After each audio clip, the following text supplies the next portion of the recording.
Thank you so much all for being here. Before we get started, I'm going to ask you all a quick favor. So I hope most of you have a mobile phone, right? You're good?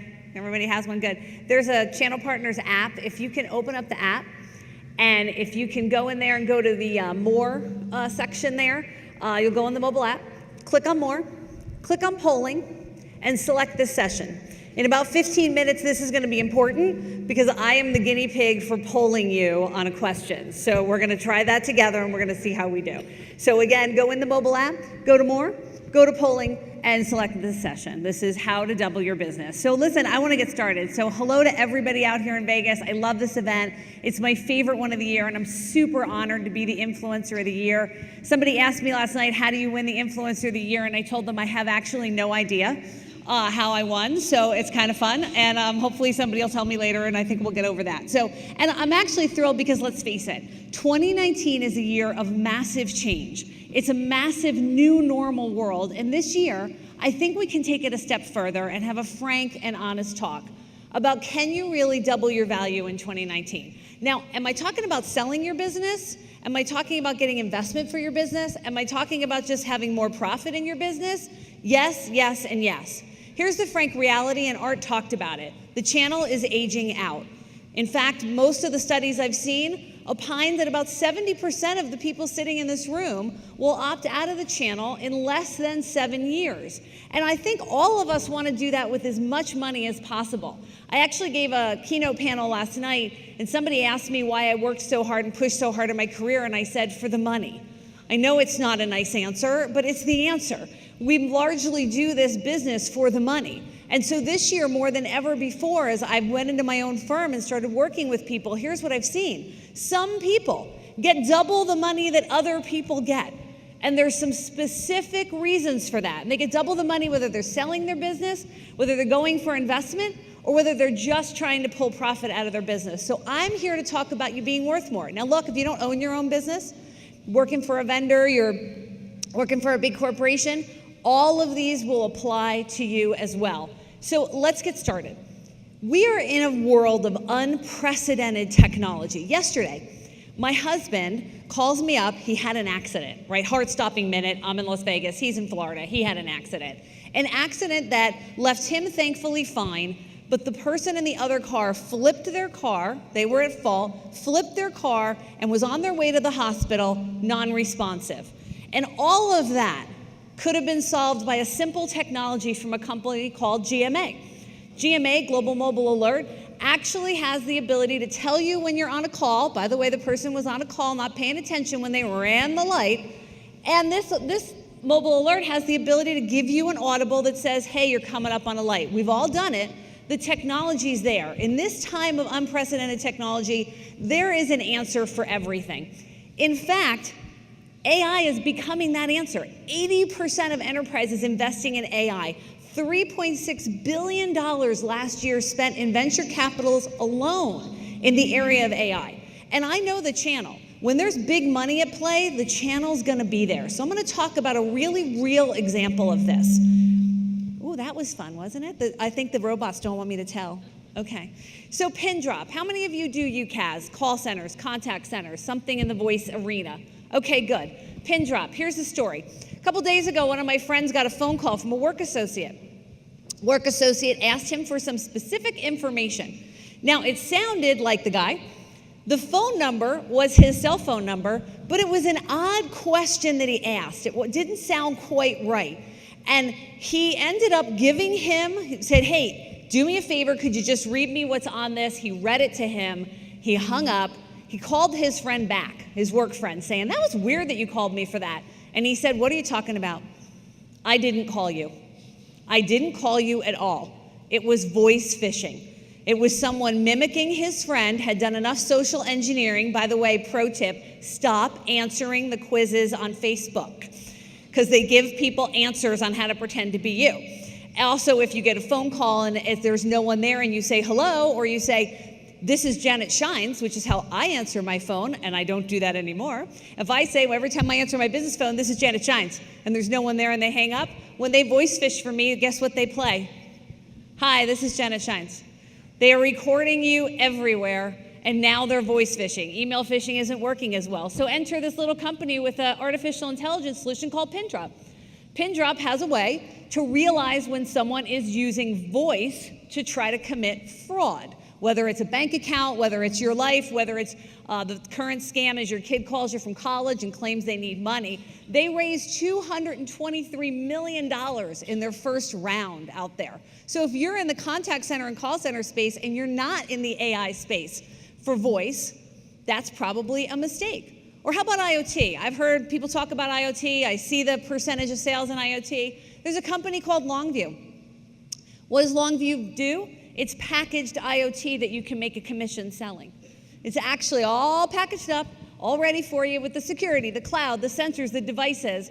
For all the supply chain, you can have an IoT solution. There are solutions out there that hook on to what you sell today that you can find, identify, and use to grow your business. Now, here's another example. Bright Machines raised $229 million in their first round of funding. Why? Because it's a cool name, Bright Machines? No, because they figured out a way to use robotics to be a factory worker.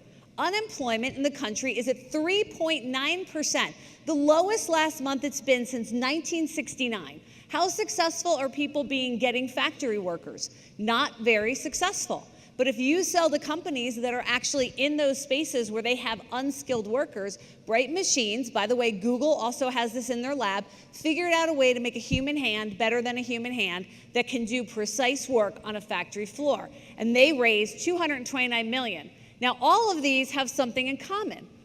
And I'm going to keep doing them for a couple more minutes so you guys get the point in a couple of minutes where, but I'm not going to tell you yet. So the next thing is the deskless workforce. How many people have customers that have employees that don't sit at a desk? All of us, right? All of us. And initially we sold mobility. Art talked about LTE. I'll talk about 5G in a minute. But this company, MotoHub, has figured out a way through a mobile app for people to scan checkpoints, use GPS, complete a configurable field report, and have field reports from janitors, et cetera, in the field. Again, another thing that people are selling. So finally, I'm going to do two a little more forward things. So who here hopes their car can drive them soon? Both hands up for me. Okay, think of the time I could save.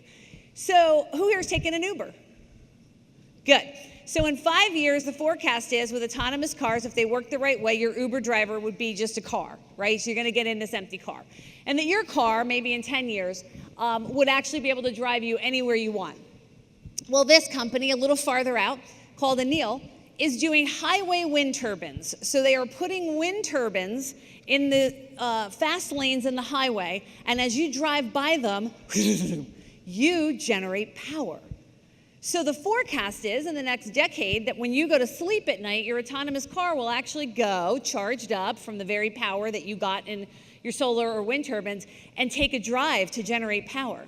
So the highway could actually have thousands of cars on it at night, driving at 70, 80, 90 miles an hour, generating all the power a city needs. This is the world that we're moving into. This is not science fiction. These are already in Europe. They are already using these on the Autobahn. They are already generating about 11% of the power for several of the largest cities there to actually do this from their current traffic. This is the world that we're in, and this world is going to need an intense amount of data, and it's going to need 5G. In fact, the forecast is 5G has the potential to change the world of the internet forever. We all remember when we used to dial up, because I saw Art's thing, we're like 49. I like that because I'm actually older than that, so if we're on average 49, I'm good. It's awesome. That's the birthday I'll celebrate this year.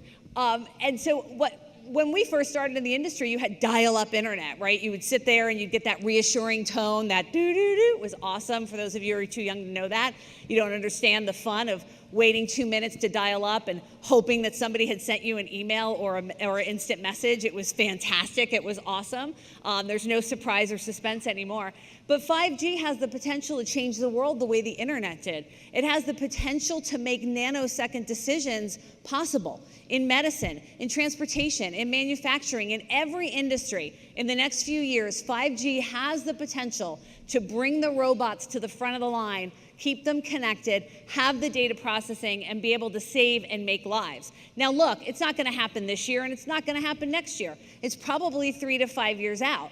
But all of these things that I've talked about have something in common. But, you know, before I tell you what it is, it's not just technology where people are making money. In fact, if you live in Sydney, Australia, or here in the US, you can rent a chicken. You can actually, you're worried about your food, worried about where it's coming, worried about what it's eating, not to worry anymore. You can buy your chicken organic food. You can rent a chicken. The chicken farmer keeps the chicken for you. Don't worry, it's not like running around your backyard. And your eggs come to you from your chicken. Sticking with the animal theme, how about Bark Buddy? Tinder for puppies.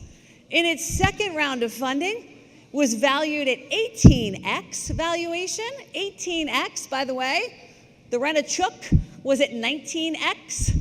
So you can see what the valuations are here. So Bark Buddy, you actually swipe left or swipe right if you like the puppy or not. And you can select your forever puppy for a simple monthly subscription fee. But wait, there's more. Don't know what to spend that special someone? You can subscribe to Spud Alert, and you can send somebody a potato. My favorite, I clip art here, Paul, you're being evicted. I think it's a nice way to tell Paul, here's your to-go meal, get on out. So what do all these things have in common? Rented chickens, Bark Buddies, wind turbines, machines that do factories. They are an as-a-service model. Every single one of the companies I talked to had at least a 13x valuation. The average reseller, VAR, MSP is nowhere near a 13x valuation because not enough of their business is guaranteed to be business in the coming years. It's down to what you close this year. This is the power of cloud, data, 5G, AI, machines. The power is the ability to turn at least 30% of your revenue into recurrent revenue, because that takes you to a double-digit valuation. Get above 50, and you're looking at more than 13x. That's what all of this proves. But the problem in all of this is that we have to remember that while anything is possible, everything isn't. And so, hear my message. The channel is a for-profit business. To the vendors in the room who lament their commission, their margins, their money, their marketing, it's time for a wake-up call. The channel, the masters, the VARs, the ISVs, the agents, you pick your name, are there to make a profit. To the extent that your vendor company says they're costly, I think I should cut costs, they make too much, I think I should take things direct, I don't really care for having them go in my enterprise accounts, I think I could do it without them, you're making a mistake. Because the technology is moving very quickly. To the vendors who don't feel that way and don't have senior executives outside the channel that feel that way, congratulations. You should invest more in your channel as they go through this transformation. But the very first thing every vendor at this event should do is go back and make sure that from the top of their firm, they believe every deal should go channel first. Because that's the world we're in. These technologies will not be sold alone. You will not be relevant as a vendor if you believe that your solution will be sold alone. And therefore, the channel will be, as they have always been, the innovation route to market. So now we're going to take our survey. Remember when I asked you to open the app? Open the app, go to more, go to polling, go to my session. Here's the question. Do you have a partnership today that isn't working? And I'll give you a minute to do that while I talk to you about that. So we did a brief survey at JS Group when I first started it up to ask how many people had a partnership that wasn't working. As we started working with some of our customers, our partners, and our vendors, we found that close to 50% had at least one partnership that they needed to terminate. Why hadn't they terminated it? Nobody had an answer for me. So let's see if you guys have an answer to how many of you have partnerships that aren't working. 88%. So 88% of the people are sitting here in this room today with at least one partnership that doesn't work. To me, that would be my reason for being here. All of us have meetings with that partner. I bet many of us have meetings with the partner that isn't working. This is the time to have that moment. This is the time to say, I'm going to grow my business. I'm going to make my business worth more. You're going to come with me or not. Because going narrow is the new growth. I am working one-on-one with partners and vendors now in my consulting company, and here is what I am telling you. We run a program called Market Action Planning. By the way, you can use your MDF dollars from many of the major vendors. And the program works with partners, agents, VARs, et cetera, to design a path forward to double their business. And some of them do it with a pitch deck because they want to sell, and some of them do it with a business plan and investment strategy. But going narrow is the new growth. 100% of the partners I've worked with have a problem. Lots of solutions and very little differentiation. They sell, they customize, they support, they're the master for, they're the agent for, they're the VAR for, they're the whatever they are for, and you could substitute somebody else's name and it would sound like the exact same thing. So for those of you in the audience that are thinking of selling in the next 7 years, that is not a good way to get a better valuation. How do people fix that? They narrow their focus. The second thing I've noticed is many of them are starting to be impacted by shadow channels. There are 151,000 CPAs in the US. 64,000 of those CPAs now offer technology consulting services of some sort. Some of it is to tell their clients they're spending too much in technology. Some of it is to find them a better way to go to a monthly recurring as a service model. But these shadow channels are springing up everywhere. They also make your business worth less. And vendor programs are in many cases becoming obsolete. The average vendor program in our industry is more than 7 years old. Our industry has changed so much in the last 7 years, and most of these vendor programs are not keeping up. And it's time to tell your vendor partners what benefits and what things you need to get ahead. There needs to be more real education, not training, real education. There needs to be more deal support. There needs to be more marketing and social media support, and it needs to happen now. And finally, there needs to be more business moved to the channel. Because as the solutions become more and more complex, the only person that can solve it is the channel. Now look, we give the vendors a pretty good reason as a channel why they don't want to spend money with us. So I know we get insulted. We hear that at the top of the ivory tower, I've been there, and I'm going to tell you it's true. There's people in the vendor companies that think the channel costs too much money. Can you believe that? That's what they think. They think y'all cost too much money. They don't understand the channel. They give the channel chief, who you love, a bit of a hard time. But they have data. And the data shows that half the money they spend in MDF, co-op and others, is wasted. Trouble is, most of them don't know which half. We did a survey with 360 Insights. Great company, does a huge MDF platform. Record low MDF return on investment last year in digital, email, and telesales requests from partners. In fact, only one vendor had positive ROI from those tactics in their channel program. So we give the vendors as channels a certain reason to sometimes not want to work with us. And so here in my last 5 minutes, I'm going to bring it home with with all of this that's happening, unprecedented technology, the need to move to revenue, more complex solutions, all of the equations changing in your business, and we found out 88% of you having a bad partner. Can you double your business, and will you? So here's what we do the first minute of a market action planning session. We give the person $10 million, not really, because then you'd all want to do it, and we say, do you know what you would do with $10 million if you had it to invest in your business right now? And we get a lot of humana yacht, humana Porsche, humana, I'm kidding. It's generally marketing, sales, more people, and a new location. And so as we've went through and we've done these plans and we've seen the success and we've seen the increases in valuations as people redefine their business model, as I've done this over the years with people, I wanted to share with you the 3 commonalities I see from the folks that double their business. 1, they find a way for their team to become super connectors. It is no longer who you know. It's who knows you. How many people know that you do what you do, that you do it well, and that will come to you?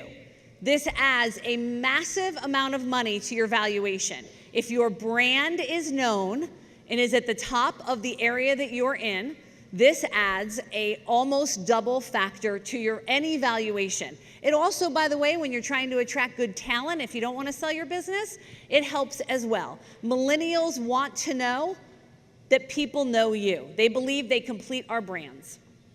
Second, your talent profile has to change, and people, they're going to need to go. It might even be you who needs to go. The second thing we've noticed with people that are improving the valuation of their companies, getting investment dollars, doubling their business, doubling their sales, many of them have brought in professional leaders, and the number one most professional leader that they needed to change out was their sales manager.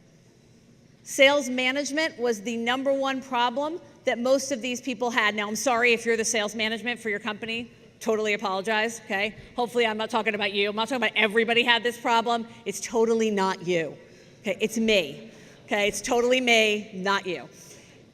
But it's a problem. Sales managers don't have the tools or the ability or the skills to manage in this new world. In a world where a social media connection that you make on LinkedIn or Twitter, Instagram, or Snapchat is more valuable than a face-to-face sales visit with a majority of millennials, how do you measure for that in Salesforce.com? Have they really done that work? Do they understand how to manage these salespeople in these new times? Sales management has come up as one of the top areas where a refresh in talent, whether it's through training and a program, or whether it's through bringing someone new in, raises the value of your business within 18 months. Sales management cannot be a neglected career anymore. It cannot be where the person who knows everybody is, because by the way, if we're aging out, so are our customers. So sales management is the second. And then the third, I hinted to at the beginning, and I'm going to close back here, it's all around subscription revenue.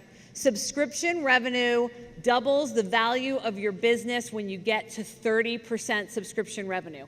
Where do you get subscription revenue? From services. Everything is a service. Security, managed IT, software. These as-a-service businesses are the ones that are making money. And there's no reason with the recurrent revenue models that the vendors have available that we can't take advantage of that. That truly is where we need to go. The bottom line is to grow, you need to make a new plan. One that is both narrow and bold. One that embraces the best partnerships that you have and terminates the ones that are not good. One that stands up at the table and says, we will have a good partnership or we will have none. And one that makes sure that your business invests in the right talent, in the right businesses, and in being known. I will conclude this by just saying that I love the channel. And I know with this unprecedented, try to say that 5 times quickly. With this cool new technology that's coming out, the channel is going to be the tip of the spear to make this business work. But to make that work, you have to have the right partnerships, you have to narrow your focus, you have to have the right talent, and you have to make sure the market knows you're there. I have complete faith that the huge growth that we're gonna see in 5G and AI and machine learning and security and everything as a service will come from this channel, and I look very forward to working with you as you grow. On behalf of the entire team from the JS Group, we thank you so much, and I appreciate the award.